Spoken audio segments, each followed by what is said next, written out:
Well, we have a very happy Nick Summerby in the studio. Man City with I just said it, a very comfortable win against Newcastle. Yeah, it was, yeah.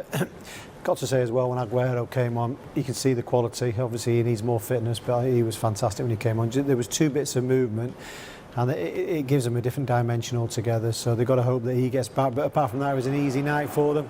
Comfortable. Guardiola will be delighted. Next up for them is Everton and Chelsea, but this is the quality. Sterling pulls it back. There's Silva there with the first goal of the evening.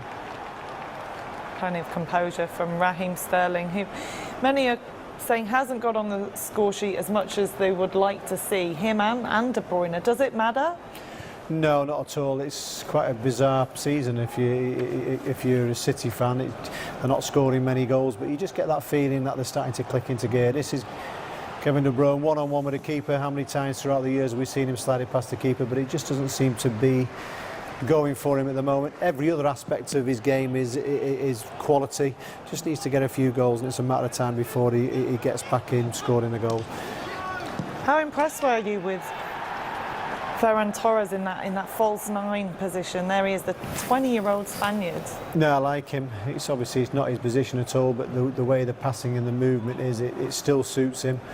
And I just think he's going to get better. When he first came in, we didn't see the best of him, but now we're starting to see the best of him, and he's starting to gel and starting to get what his new teammates are all about. This is Raheem Sterling with how he's missed that opportunity. I think he saw it late. And then Silva there smashes the ball against the post. They work it well down this right-hand side. This is what Aguero does. I think it's amazing movement. This is what they've missed. Nearly got his first goal from coming off on the bench, and it was wonderful. And you know what? The movement is that good. Is Kevin De Bruyne knows the passes, knows his movement, and you can see that they've missed that so much. So it's great to see him on there.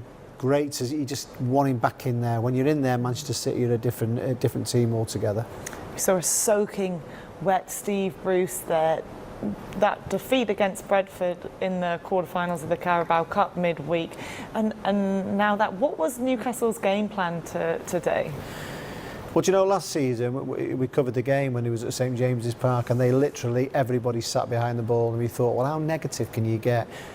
And I think the players, they had a meeting, they said, look, we want to go and have a go against Manchester City, and I think they tried it at the Etihad Stadium and got ripped apart. I think it was 5 goals. So it's very difficult what you're going to do against City. You know, when there is joy, when you look at Leicester early in the season, where you've got to sit back, you've got to not give them the space to pass the ball around. It might be boring, but then try and hit them on the counter-attack and have a bit of pace.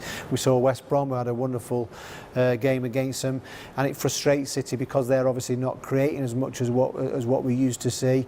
Those opportunities, they weren't putting them away. So I can see what Steve Bruce was thinking, and obviously he's down to the bare bones as well with the squad what he's got. So you wouldn't expect anything different, and they gave it a go. They came out second half, it was only 1-0. You thought, well, hang on a minute, you maybe have a chance if it stays that. But as soon as City get the second goal, you feel, well, that's enough for City then, and it was pretty comfortable after that. All right, well,